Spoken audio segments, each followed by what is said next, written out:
Hello. Welcome to the Pirate History Podcast. My name is Matt. Thank you for listening.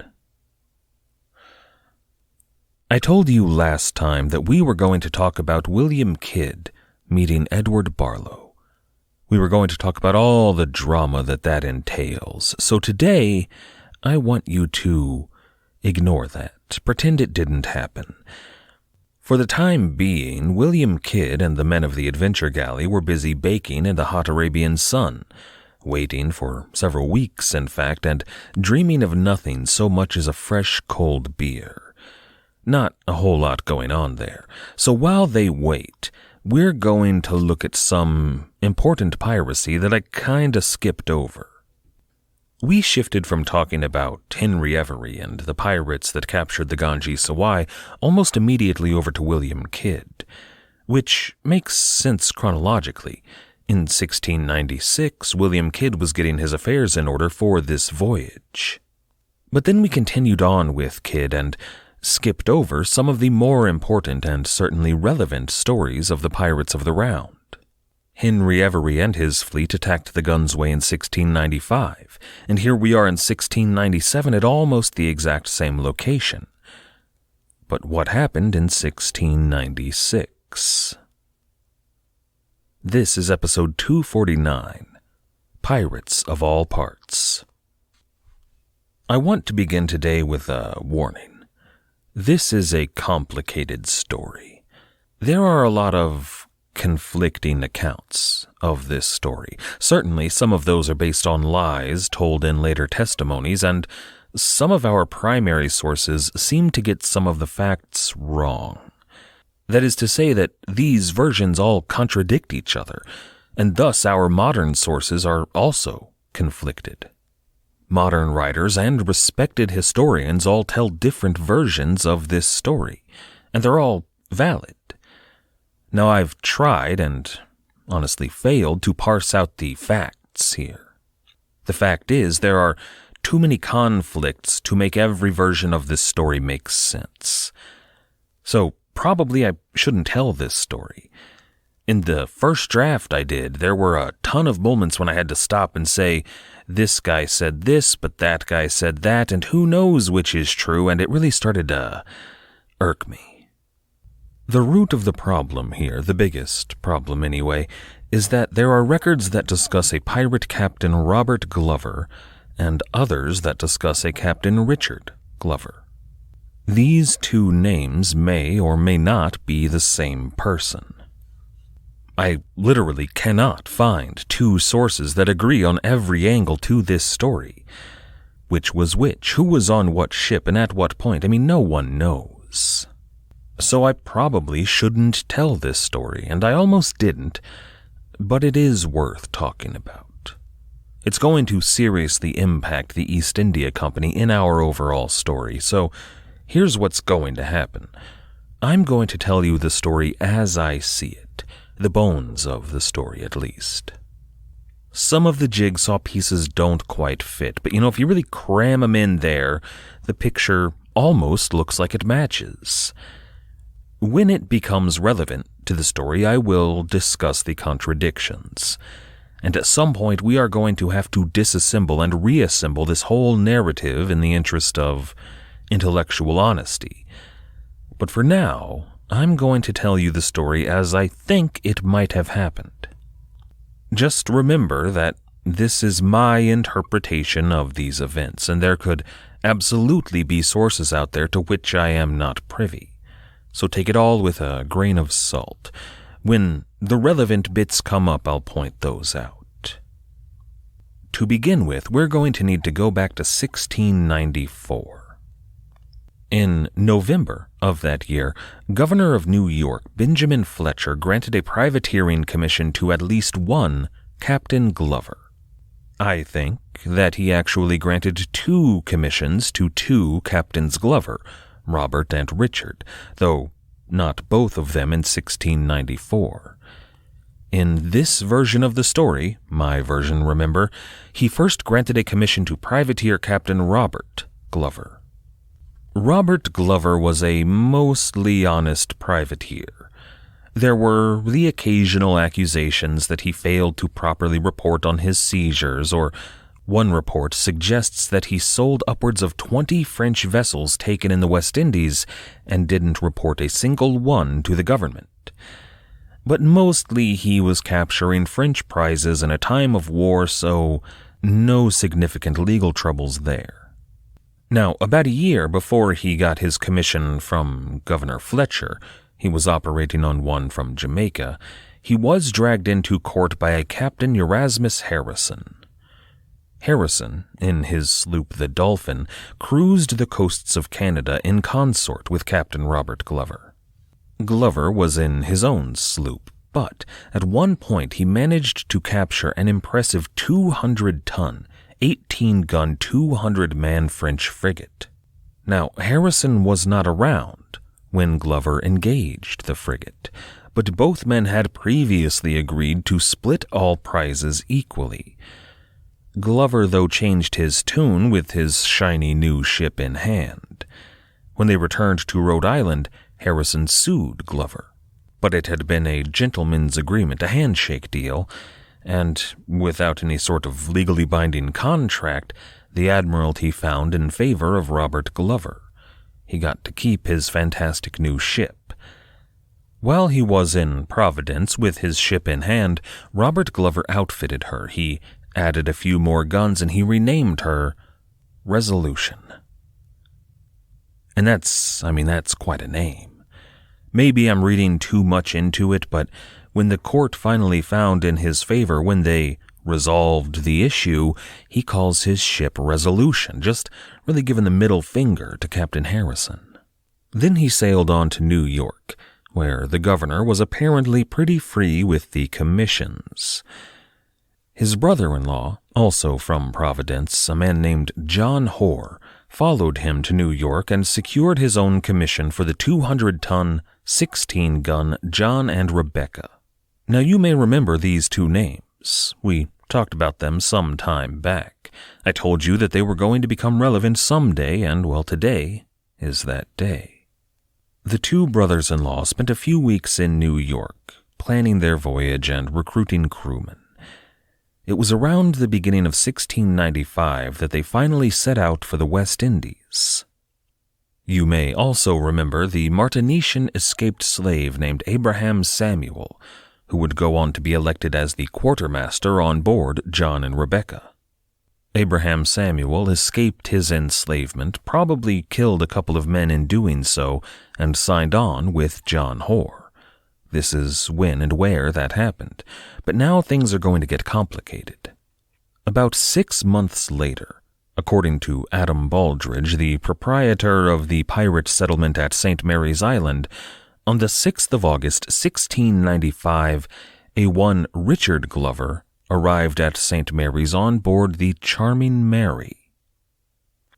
He traded for some goods and set off again. Now, that's what Adam Baldridge tells us, and I have no reason to believe that he was lying about it, or purposefully obfuscating the truth.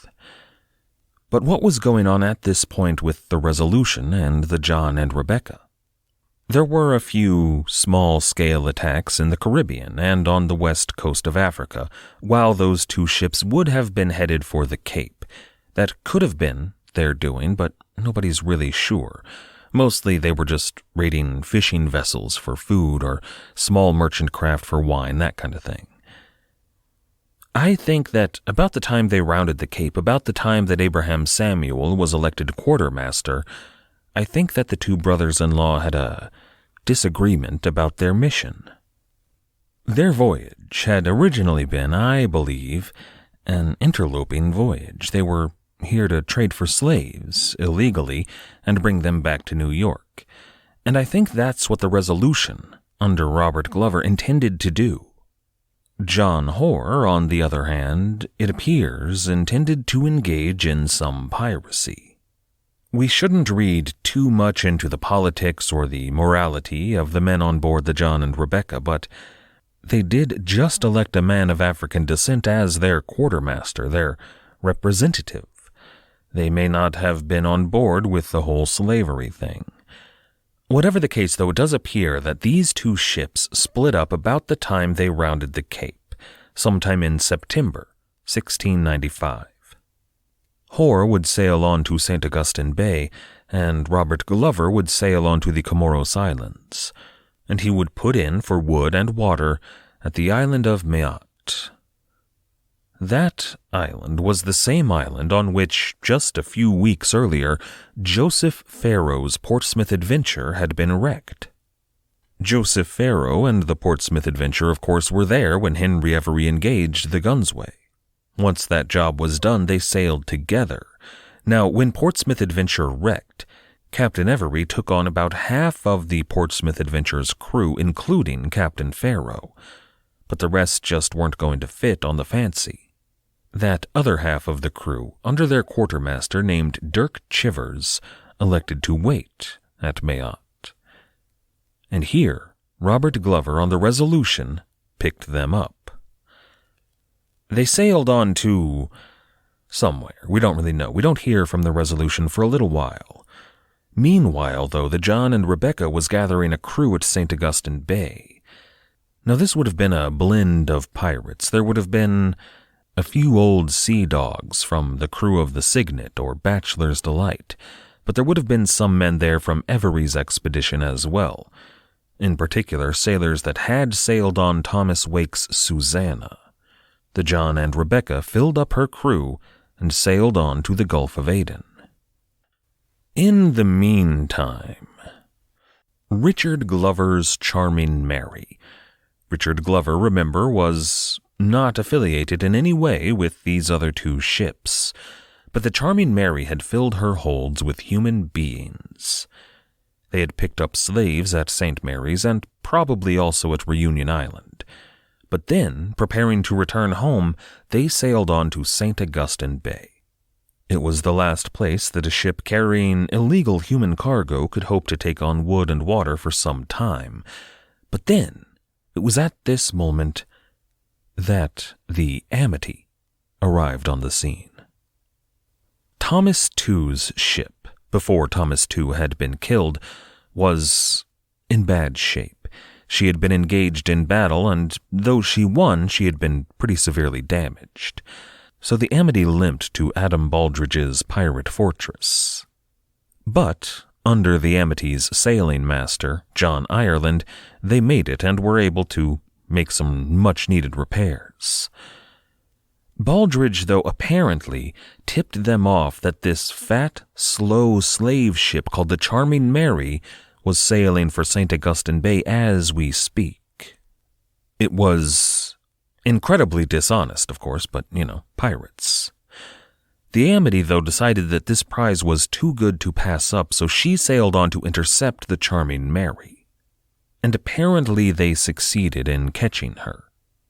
The pirates, under John Ireland, secured their prize. Now, they were really only interested in the ship, the Charming Mary. She was in much better condition than the Amity, and they could outfit her to be a proper pirate ship. They really didn't care about the slaves. They were valuable, sure, but, you had to feed them and stuff. So they gave Captain Richard Glover the Amity and let him take his slaves with him.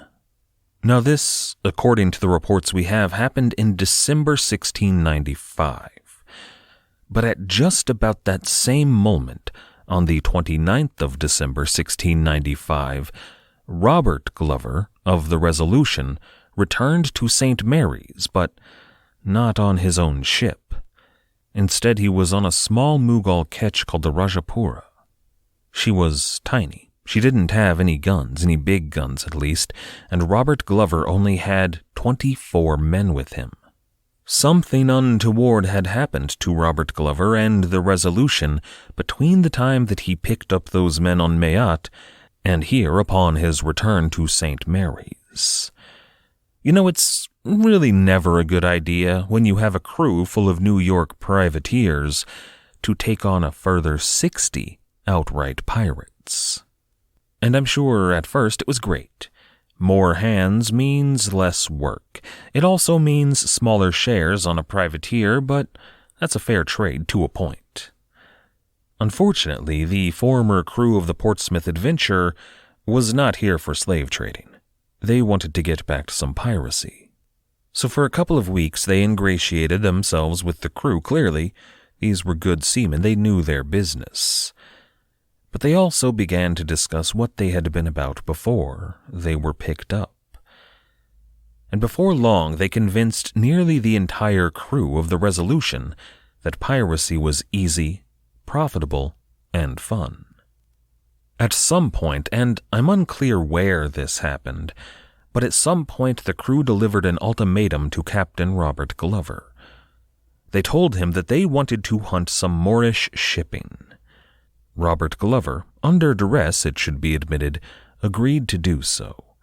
So the Resolution roamed the Indian Ocean and the Gulf of Aden, but it was too late in the year for there to be any real traffic of worth to them. So they sailed on to the east, toward India, but their luck really didn't improve.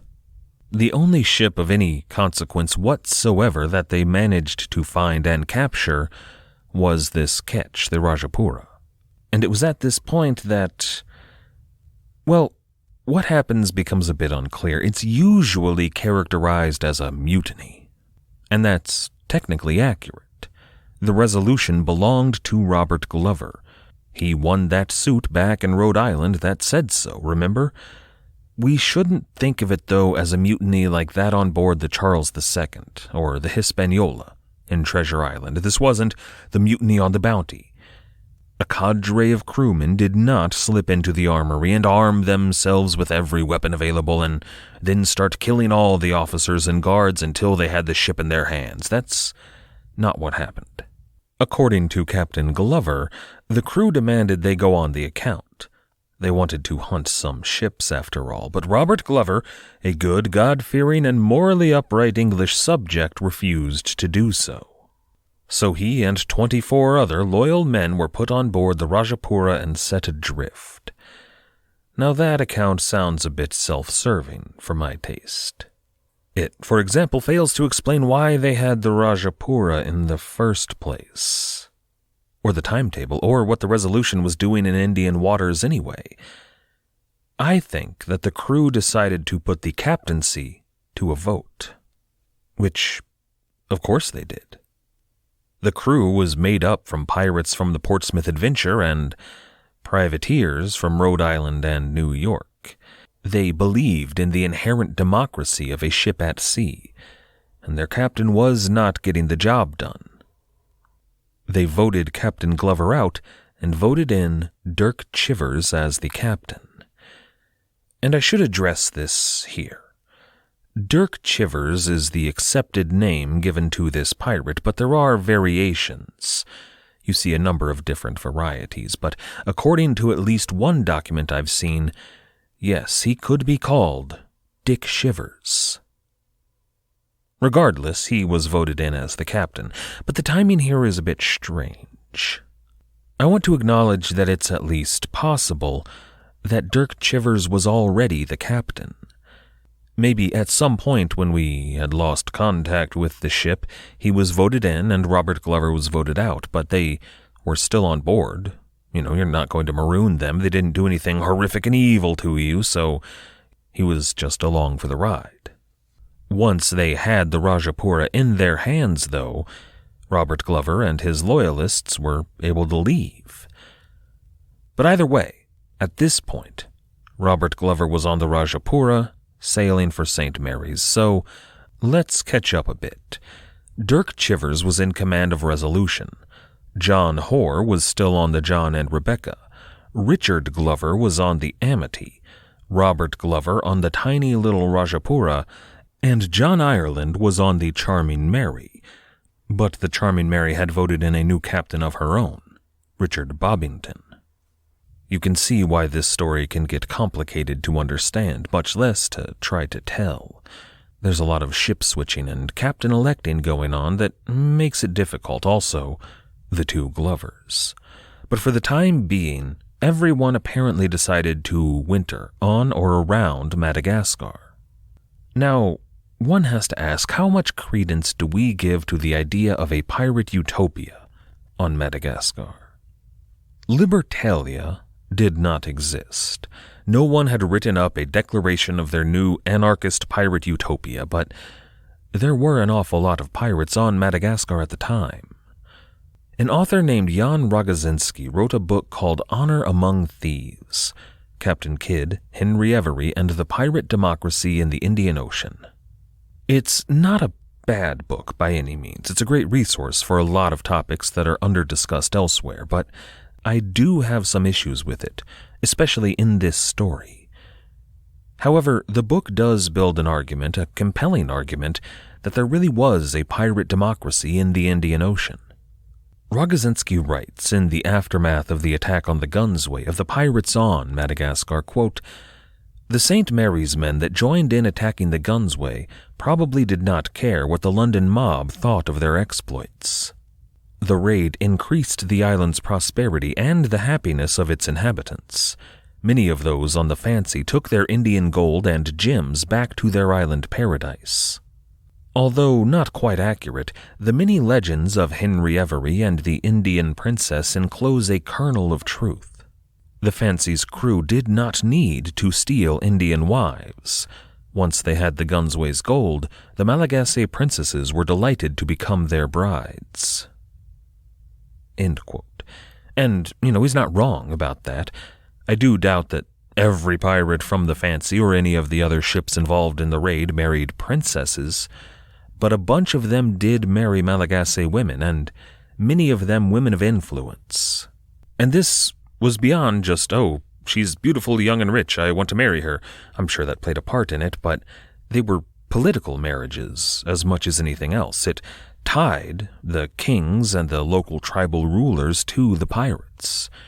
These politics would play out on Madagascar in the years to come in devastating ways.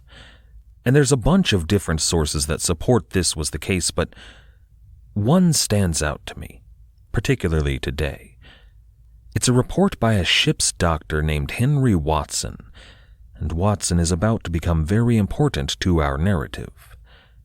Watson said, regarding Adam Baldridge and Lawrence Johnston and all of the pirates of Madagascar in general, quote, "These two are both of them married to country women," by which he means women from Madagascar, "and many of the others are married at Madagascar. They have a kind of fortification of 7 or 8 guns upon St. Mary's. Their design in marrying the country women is to ingratiate themselves with the inhabitants, with whom they go to war against other petty kings." End quote. What Rogozinski is talking about here, and what a decent amount of his book is discussing, is that there really was a settlement on Madagascar. Not just a few shanties filled with drunken pirates on the beach, but a real village. Women and children, fortifications, agriculture, things like that. They had no laws except for those that had been agreed to by everyone. They had no rulers because the pirates were not necessarily beholden to the Malagasy. They had no masters above them. They had, real freedom. They had equality, even. And I'm talking about almost real equality, regardless of race or class, even for some extent to the women on the island. It's a beautiful idea. Certainly an intoxicating sentiment, much more than the picture sometimes painted of the Madagascar pirates of, a couple dozen drunken rapists and slave owners. I would very much like to believe Rogozinski here, but I can't quite get there, not 100% anyway. The truth, as usual, is probably somewhere in the middle. Do I believe that the pirate utopia on Madagascar was an egalitarian paradise? Well, no. I mean, everything about the pirates to this point, and what's to come, of course, does lead me to the conclusion that there were equal votes and equal shares and even equity for people of color and women. That was all probably part of their society, but you had to be part of their society. If you were from a rival tribe of Malagasy, or God help you French, or from mainland Africa, well then, theft and torture and slavery and murder, that was still very much on the table, as we are about to see. At this point, once spring has sprung and the winds are back in the favor of the pirates on Madagascar, This story that had thus far been complicated gets tossed into a blender and turned into indecipherable sludge. What I'm about to tell you is the best mess I can make out of this story.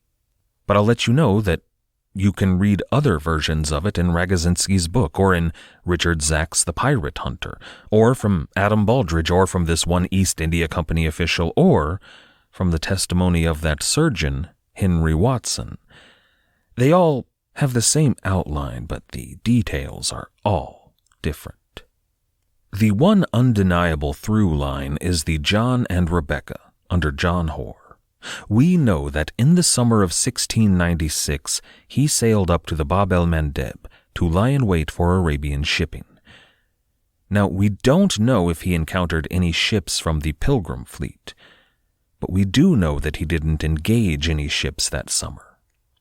After all, the summer after Henry Every and Thomas Tew had sacked so many of their vessels in such destructive fashion, the Pilgrim fleet would have sailed in strength with a formidable East India Company escort.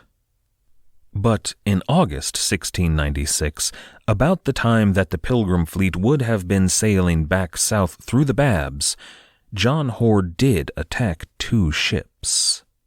Not treasure fleet ships, at least not from the Mughal Empire. These were 2 East India Company merchantmen that probably had planned to return with the entire fleet, but were lagging behind. They were called the Calicut and the Ruparel, the Ruparel under a Captain John Sawbridge. These 2 ships were captured with ease. I doubt they had any big guns on board at all. They planned to sail with warships after all, so why bother? Instead, they were loaded with hundreds of tons of coffee beans, all of it purchased at Mocha. Now, pirates knew that coffee was valuable, but maybe they didn't grasp just how large a treasure they had. Or maybe they just had no way to move that much coffee. I mean, any English merchant in the world would have been ecstatic to see such a windfall walk through his door, including Adam Baldridge. But these pirates were after silver and gold. Most East India Company ships were crewed by Indians, while Englishmen served as officers, and these 2 were no different. Once they had taken the ships, the pirates from the John and Rebecca questioned the Indian crewmen, who did speak a little English, and the pirates asked them about any hidden treasures on board. Where was your treasury, your gold? Where's the money? And you can see why the pirates might assume that these Indians would be willing to help them out.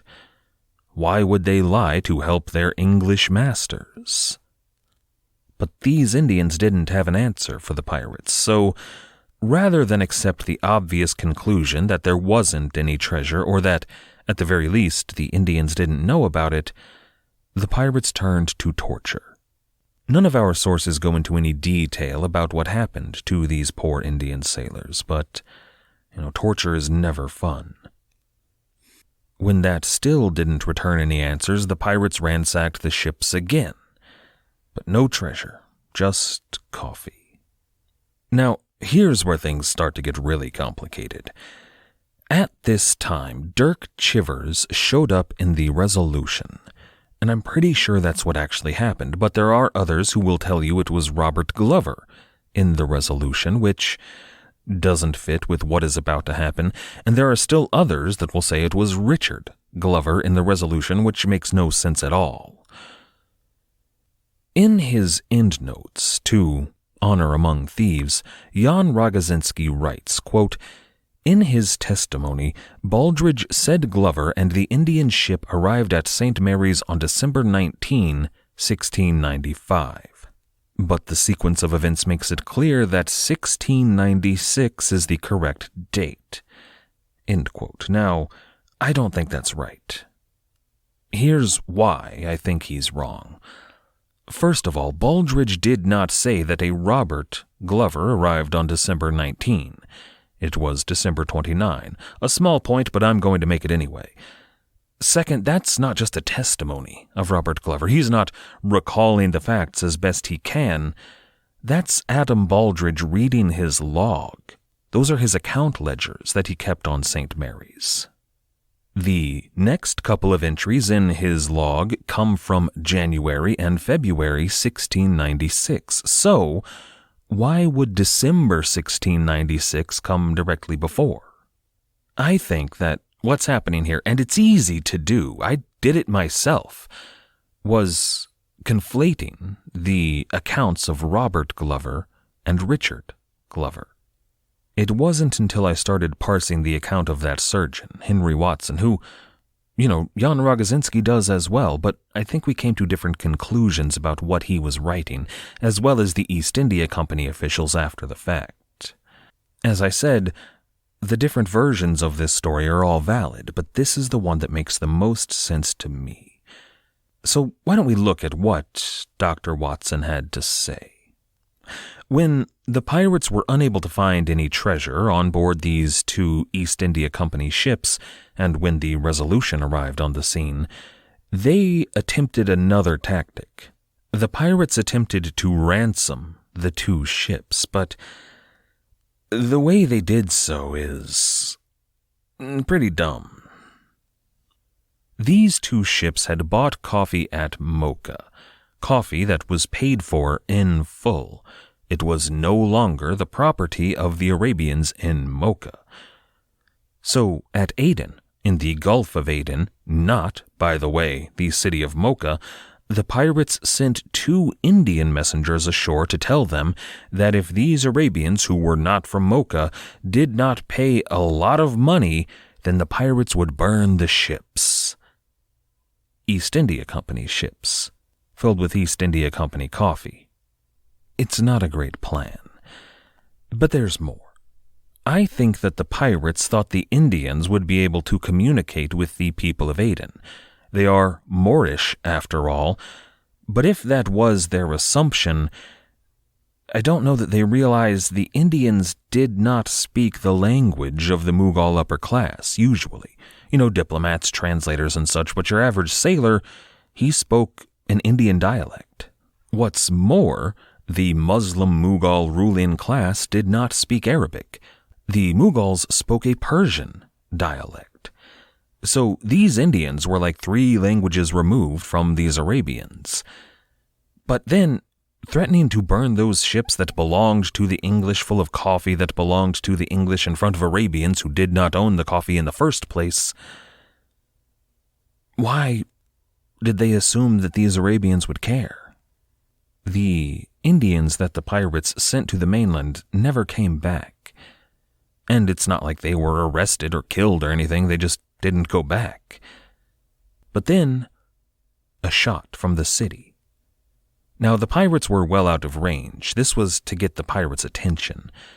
But when night fell, all the pirates paying attention now, 2 bonfires appeared on the shore.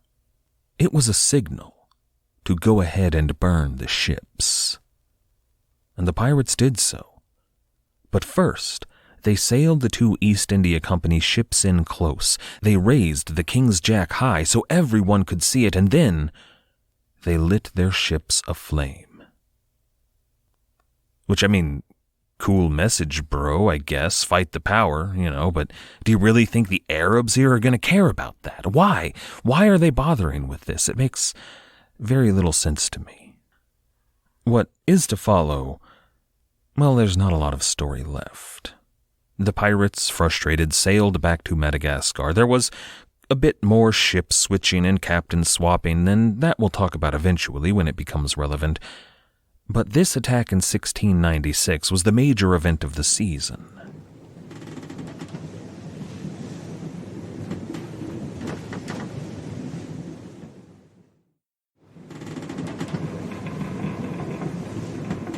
So it's never a good idea to talk about current events on a podcast, at least not a podcast like this.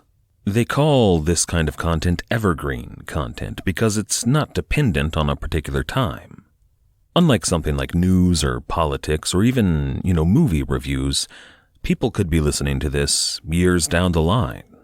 And it wouldn't change the basis of the content unless, that is, I start talking about current events, and then it's just not at all relevant.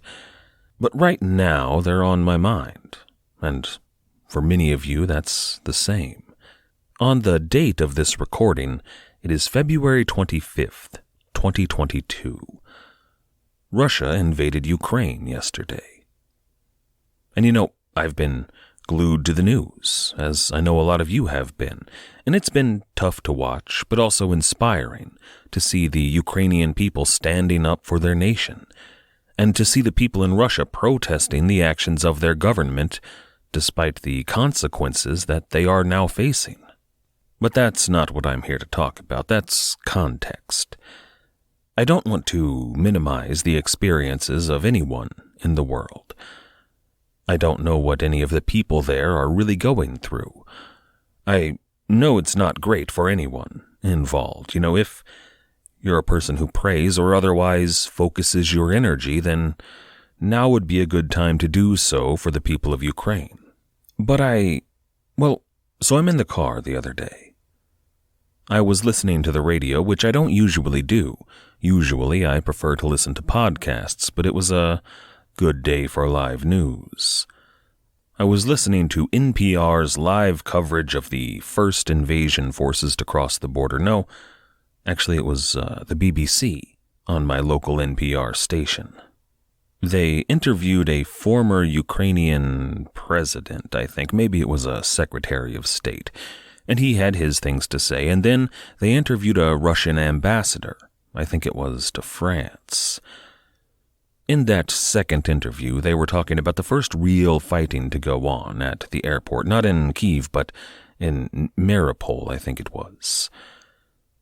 That Russian ambassador told the interviewer that it was actually the Ukrainian aggression against Russians that prompted the shelling. Sounded crazy to me. In fact, sounded like a certain Austrian dictator talking about the Sudetenland to me. So I'm sitting there at a stoplight, screaming obscenities at my car radio. I'm fuming about the kind of autocratic, dictatorial, state-controlled media that would push this kind of nonsense. The BBC interviewer challenged the ambassador, but the ambassador said that she'd seen it all on television, this aggression. The interviewer said that there were no independent sources verifying those claims, but she countered back. She said, "I saw it. You don't have the same television we do. I watched it on TV." So here I am in my car, listening to the British Broadcasting Corporation, a state-funded media outlet with a royal charter, and it's being hosted on National Public Radio, a state-funded media outlet. And I've got to tell you, I was getting really worked up into a lather about this Russian invasion.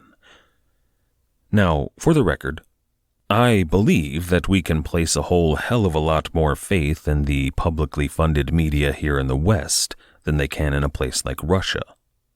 And at this point, I've stopped screaming at my car radio. I've stopped thinking about the oncoming war, and I've started thinking about the information war. The front lines of this conflict are not in Ukraine. They're in your living room, on your radio, in your pocket. The information war started well before the troops crossed the border, and right now, they're fighting over our minds. I don't have a point to make here except that this isn't new. This has always been the case in warfare. The first battlefield has never been the battlefield. It makes me think about that Churchill line. Something about the truth is so precious that it requires a bodyguard of lies. This has never not been the way things are. And then, because I'm me, I start thinking about poor Captain Sawbridge and the pirates who would do almost anything in their power to shut him up. This is episode 250. We acknowledge no country. I bet you didn't think I was going to be able to tie this back together, did you? I'm not here to tell you how to feel about this conflict, but I think a lot of us have noticed that there is a disparity in the way that this is being presented, depending on your sources. And today's show is going to involve quite a lot of what I consider to be government-sponsored misinformation. When we left off last time, the John and Rebecca under Captain John Hoare and the Resolution under Captain Dirk Chivers had just captured and then burned 2 East India Company ships. According to Henry Watson, the doctor on board one of those ships, the Ruparel, quote, "On 22 August, about 11 o'clock, the ships were set on fire in sight of the people of Aden, first the Calicut, then the Ruparel, with the English ensign flying." End quote. Now that's a message, flying those flags, but it's not exactly clear to whom the pirates were making that message. The people of Aden? I mean, why would they care? I don't think that this powerful image was intended for the people of Aden, for anybody who was there, in fact. I think it was a message for the people of England. Imagine it in your own country. Some rebels or outlaws who, the kind of people who spit in the face of decency and goodness and everything you hold dear, well, they burn the flag. How do you feel about that action? And, I suppose that depends on who you are and, more importantly, who those rebels are. Why is it that they're burning the flag?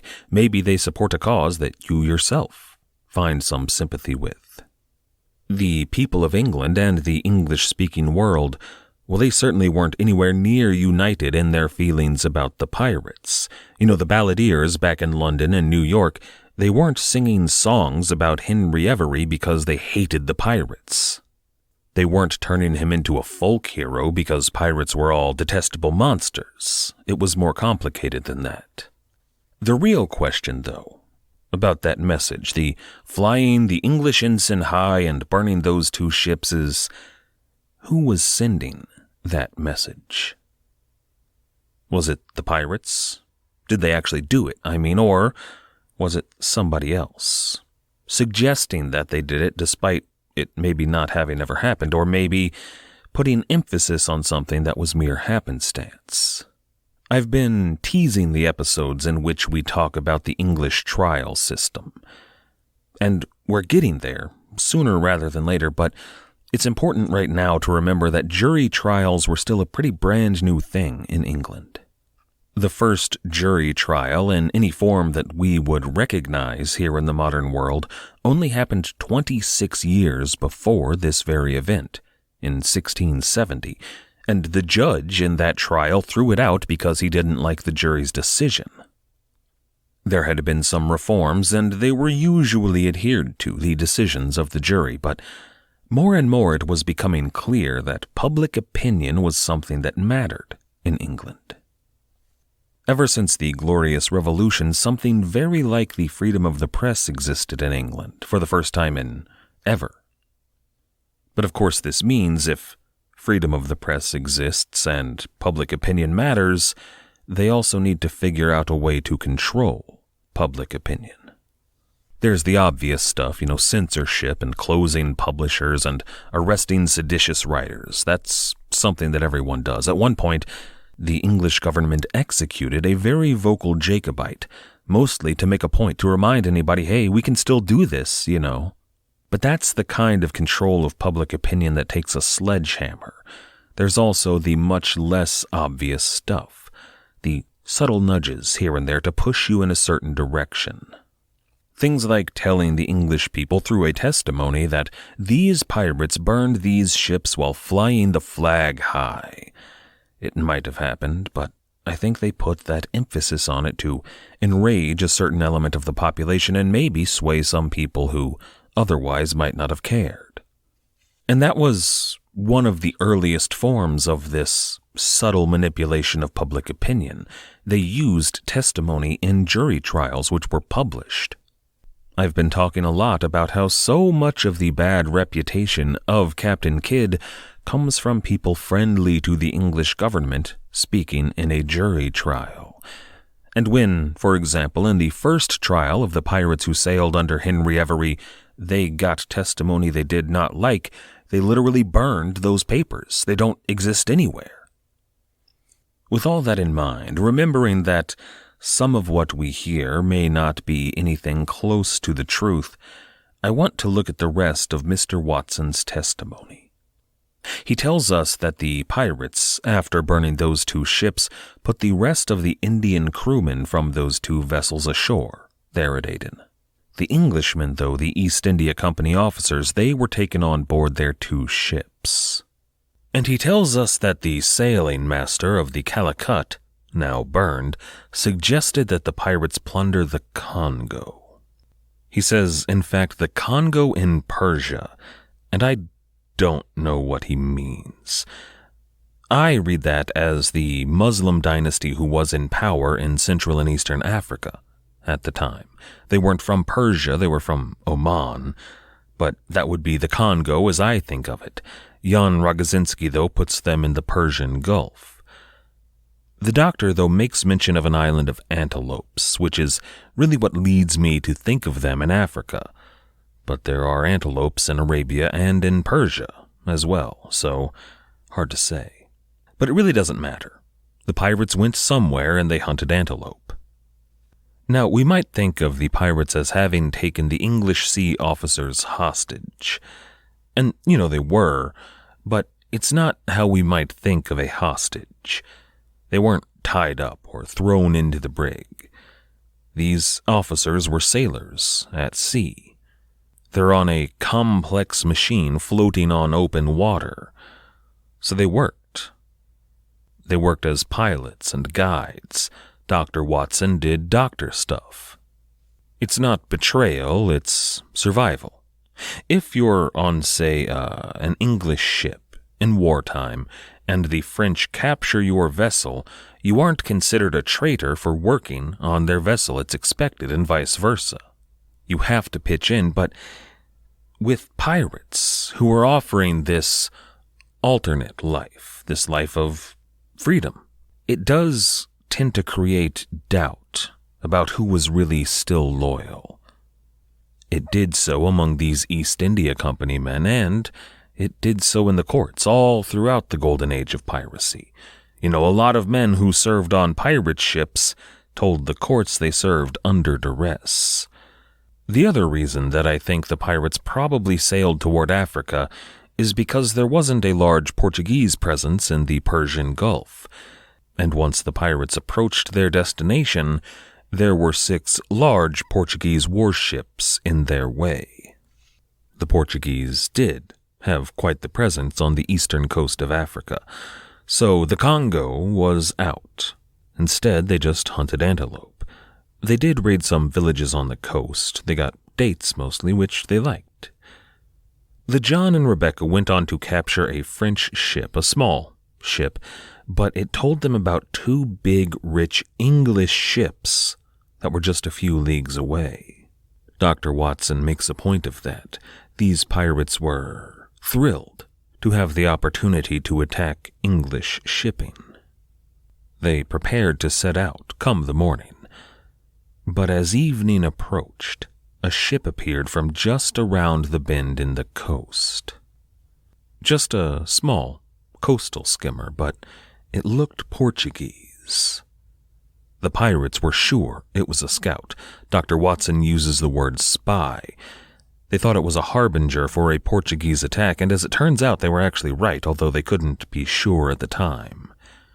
The pirates, they panicked a bit to hear Watson tell it. 6 warships coming for you will do that. Instead of planning to attack in the morning, they planned to leave as soon as possible. In all the turmoil, though, the English East India Company men who were aboard planned an escape. Dr. Watson says, quote, "That night, the mates and gunners of the Calicut and Ruparel contrived to escape in a small boat," by which he means they did escape, and he continues, "which made them, the pirates, think their designs frustrated. Thereupon, the pirates called for me and threatened to make me fast and beat me, and afterwards turn me on shore naked and on bare rock, or Maroon Key, as they called it, without food or water. I told them that they knew my daily solicitation to be put on shore, that I knew nothing of these men's going, or I should certainly have escaped with them. This abated their rigor and villainous design against me. During my residence with them, the pirates, they were very kind to me. At about 1 o'clock they gave me a boat and 10 Arabs whom, knowing something of their language, I persuaded to carry me to Gumran, where the East India Company has a factory." End quote. He's saying that evening, some of his compatriots escaped. He did not. The pirates wanted to kill him, but he convinced them that he wasn't in on the plan, so the pirates eventually let him go. And then he says that the pirates were kind to him. That's contrary to the picture that the courts and the government were trying to paint of these pirates. Which brings us to Captain Sawbridge. Captain Sawbridge was the commander of the Calicut. Now, Dr. Watson doesn't mention Captain Sawbridge or any of the events that I'm about to describe. This version of events comes from a Captain Alexander Hamilton. Hamilton published a pretty fantastic account of his voyages through the East Indies. There's not much in it about pirates, sadly, but he writes about Henry Every and his robberies and barbarities at Babelmindel. But about these events in particular, Alexander Hamilton, not the president, writes, quote, "In 1696 they met with a ship from Bombay, commanded by one Sawbridge, who was carrying Arabian horses for Surat. After they took the ship, Sawbridge began to expostulate with them about their way of life. They ordered him to hold his tongue, but he, continuing his discourse, they took a sail needle and twine and sewed his lips together." End quote. They tied him up as well. Although they did eventually free him after a few hours, they cut his bonds and they even removed the twine from his lips. They sent him to Aden along with the rest of the English East India Company men, but a few days later his wounds had become infected and the captain died. It's a fairly horrifying image. A little bit darkly comic maybe, but it's certainly a good metaphor for censorship and, I think, a good argument for government-sponsored propaganda. You may have noticed that the good Captain Sawbridge was carrying horses and not coffee. At least in this version of events. Alexander Hamilton continues, quote, "After they had plundered Sawbridge's ship, they set her on fire and burned her and the horses together." End quote. That's a bit more horrifying than some coffee, isn't it? All told, this is a shocking narrative. But of course it didn't actually happen. This is a point on which Jan Rogozinski and I agree completely. Henry Watson, on board the pirate ship, probably would have mentioned in his testimony the time when the pirates sewed a man's lips shut. But he never did. He probably would have mentioned the time they burned a ship full of horses alive. But instead he said they both carried coffee. He even says that the pirates treated him well. If you were trying to shepherd public opinion along a certain path, would not that story be better than some doctor saying the pirates really weren't that bad? And I think that was what was happening in this case. However, I need to be honest here. This was not happening in regard to the pirates of the Round here in the 1690s. It was not a direct response to Henry Every or these atrocities or Captain Kidd. Alexander Hamilton's A New Account of the East Indies was not published until 1724. The same year as A General History of the Pirates, by the way.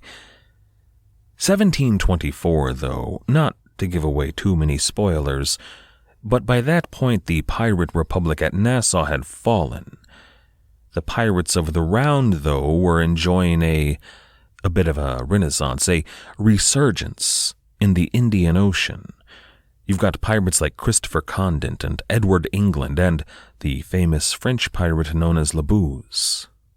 So say you were an English sea captain, and you were writing a book that was to be published at the King's printing house. That's not just a name, it was owned by the king, and it was to be published by a printer under the direct employment of the king, King George by this point, you might just add a little bit of embellishment about the vile, horrible, detestable pirates of the Round. At this point, though, once the good doctor was dropped off, our sources get a bit more sparse. After the summer of 1696, they're less colorful. For a while. The John and Rebecca split with the Resolution about that time. John Hoare's luck on the John and Rebecca did improve, though, eventually. They captured a few small prizes and one fairly large ship just outside of St. Mary's. When they finally did return to Adam Baldridge's trading post with holds mostly full, they managed to sell a good amount of their cargo to a ship that was there in the harbor. Largely it was calico. Some of the men on board, namely Robert Munday and George Cutler, among others, they were the ship's surgeon and boatswain respectively, sailed home with about 1,500 pounds sterling each. In modern U.S. dollars, that's about a cool $1 million. Now, many of you, maybe even most of you, might consider that plenty to go back home. A couple years' work and $1 million, not too bad. And I think, in their shoes, I would make that choice. You know, it's a good profit. Maybe not enough to retire on, but enough to buy a house and plant some crops. Have some kids, maybe raise some bees, plant a few cherry trees, make good beer and mediocre mead until the day I die. Not a wealthy life by any means, but good enough if you do it right. But that's what I'm after. That's not what most of the pirates were after.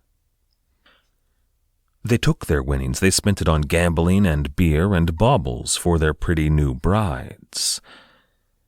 They went back to their island paradise with their Malagasy wives and enjoyed some time ashore, making plenty of babies of their own. And that was what they wanted. Freedom from gods and masters and kings and popes, freedom to live as they saw fit. And here, with a pocket full of $1 million, they had that freedom. In the meantime, Dirk Chivers renamed the Resolution. This ship, at one point I toyed with the idea of doing ship biographies. La Trampouse, the trickster, was actually the ship that first gave me the idea, but it turned out to be a bit redundant. But this ship, though, would make a perfect ship biography. Originally, it was the Algerine Galley, a Barbary pirate ship out of Algiers. The French captured her first and rechristened her the St. Paul. That's when Captain Glover came along and called her Resolution. And now that she was back in pirate hands, Dirk Chivers named her Soldado. Captain Chivers is never going to be as famous as Henry Every or Captain Kidd, but he really should have been. Or maybe could have been, and he very nearly was, but not quite. In November, the Soldado arrived in the waters leading to Bombay, but they were swimming with East India Company's ships, so they moved on, sailing down the coast of India. On 23rd November 1696, the Soldado arrived in the waters surrounding Calicut, not to be confused with Calcutta, and I should mention I'm using the English names here, the contemporary English names, partly because I'm sure I'll mispronounce the proper names, and partly because that's how most of us will know of them. The harbor at Calicut had 9 ships at anchor when Soldado arrived. It's unclear who fired the first shot, though. Either Captain Chivers arrived on the scene and opened fire at the nearest ship, or the nearest ship opened fire at him, assuming him to be a pirate. Either way, it wasn't long after they arrived before the fighting began. Now, Soldado sailed by, firing a salvo at that ship, while nearly 100 pirates lowered longboats into the water and rowed with all they had to cover the distance to that nearest ship. The pirates climbed aboard with cutlasses drawn and pistols raised, but in the meantime, the soldado fired at the next ship in the harbor, and the next. Those ships, all of the ships here at Calicut, were really not prepared for an attack. Most of their crews were ashore. At the time, they only had at best a skeleton crew. Now, to their credit, those men rushed to respond, but they didn't really have a chance. This is something you very rarely see. An English port with 9 ships at anchors and likely a battery ashore when a pirate sails in boldly and, well, he attacks. It's madness, really, but Dirk Chivers pulled it off. And clearly it was a good strategy. That first ship that the pirates boarded surrendered without any kind of fight, because, 100 pirates climbed aboard. They had, a dozen men, maybe 2? So the pirates left a few men there to guard their new prisoners, but the rest moved on to the second ship, and the third and the fourth. One of those ships was an East Indiaman. 2 of them belonged to the Grand Mughal Aurangzeb, as did all Mughal Empire ships, and one of them was a private merchant, an English merchant. By the time they had captured the 4 ships closest to the Soldado, they were beginning to grow a bit thin, so instead of capturing every ship in the harbor, they cut the other 5 ships' anchor cables. All 5 were carried by the tide toward the shore. But now the pirates held 5 ships in the harbor of Calicut. They moved them all out of range, but built a defensive perimeter so that nobody would be able to get in or out. It was a naval siege on an English East India Company factory, pulled off in an afternoon. The pirates sent a prisoner ashore with a note for the East India Company governor. It was a demand for 10,000 pounds sterling. In modern dollars, about $6.7 million. Now those prisoners, those messengers, had a really tough time getting to the East India Company officials. By this point, the locals were furious. They'd swarmed the factory with torches and pitchforks. They blamed the East India Company officers and planned to lynch them. The East India Company factory had been barricaded and was too busy defending themselves against the Indians to worry about the pirates. Finally, though, the messengers talked their way in. They apparently even calmed the locals, and they delivered the message. But that's a lot of money. They sent one of the prisoners back with a counteroffer. It was a third of the originally demanded ransom for Calicut. Also a plea. The pirates could see that the East India Company factory was in imminent danger. The men inside were in imminent danger. They begged mercy from the pirates, and they pleaded their common English nationality. But the pirates weren't interested in their common Englishness. They sent a message back. Quote, "We acknowledge no country, having sold our own, and as we are sure to be hanged if taken, we shall have no scruple in murdering and destroying if our demands are not granted in full." End quote. That was a shocking message. They had sold their own country? It made the pirates sound almost inhuman to deny their nationality. That's not something people did. Still, they had to negotiate, so they sent out a Captain Mason to do so. He offered half the original ransom, 5,000 pounds or 3.3 million, and that's a respectable sum. But Captain Dirk Chivers refused to accept a lesser amount. He demanded the full 10,000. He told Captain Mason that they would, quote, "accept no quarter, but do all the mischief they could." End quote. Twice now they had demanded the full ransom, or it would be upon the heads of the East India Company. As Captain Mason rowed back to Calicut, he felt a sudden heat. He looked behind him, and a blaze had arisen on board the East India Company ship there in the harbor. The pirates had set it aflame, this time in sight of a company factory. Beyond the burning ship, atop the mast of the Soldado, a blood-red flag was flying. It was a message that the pirates were ready to kill. I like Dirk Chivers. Not, the murderous villainy part, really, but I really do wish that we had more of his story. We know that he sailed on the Bachelor's Delight after William Dampier left the crew, and then he sailed with Henry Every under Joseph Farrow. When he was the quartermaster on board the Portsmouth Adventure, the men trusted him, they respected him, he spoke for the crew. And here he was, he renounced his country, he declared the independence of the crew. He seems to me like an idealist, a revolutionary, even.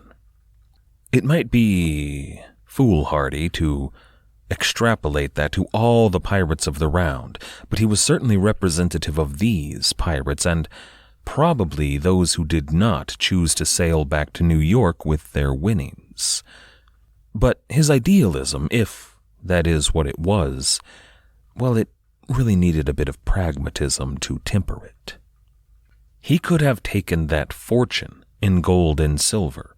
3.5 million's not bad. His men would have lived comfortably, if not as kings.